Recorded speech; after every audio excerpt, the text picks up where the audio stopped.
And that's why you should use my free pension calculator at campaignfor1million/tools. And I'll tell you why. You're 22, I've put the numbers into the calculator, I've got them off screen here. Let's say your retirement age, therefore, is 45, for argument's sake.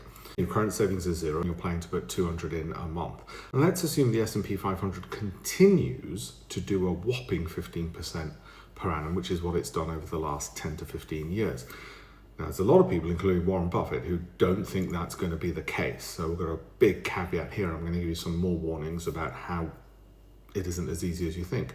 So you're right, 23 years to retirement. Savings at retirement will actually just be shy of 500,000, okay? Your total contributions will have been 55,000. So you might say, wait a minute, 55,000 in contributions, how the hell have I got 500,000? That's because investment growth will be 422,000. So imagine that. You will have put 10% of your final value in. The 90% pretty much comes from growth. It's not a bad deal, is it? I'll give you 90% returns. Okay, here's the problem. So then I factor in inflation. Where does that get you? Let's just say it's 3%. No guarantee of that either. Certainly there's no guarantee of the S&P. All of a sudden, the real value at 45 is halved by 3% per annum inflation. So it's not that easy now all of a sudden. Won't cut it. Now you're only going to have 250,000 because of inflation in real value. Here's where it gets a little bit trickier.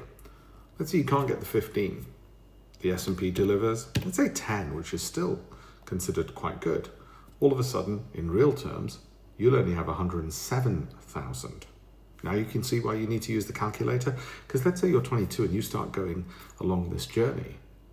You're going along thinking, because of this TikTok post, I've got it easy, I'm settled. 23 years go by, and all of a sudden you find in real terms, I haven't got 500,000. I've actually got 107,000. What the hell? It gets worse. Let's say it's not even 10. Let's get down to 7, which is your typical non-S&P, but could happen, okay? Probably closer to what Warren Buffett thinks the S&P is going to do going forward. Guess what? Got some really bad news for you now. In real terms, you'll have 70,000. Hang on, 55,000 in contributions. Investment growth is only 81,000. And after inflation, you're left with 70,000 in total. So inflation basically ate away pretty much all of your growth.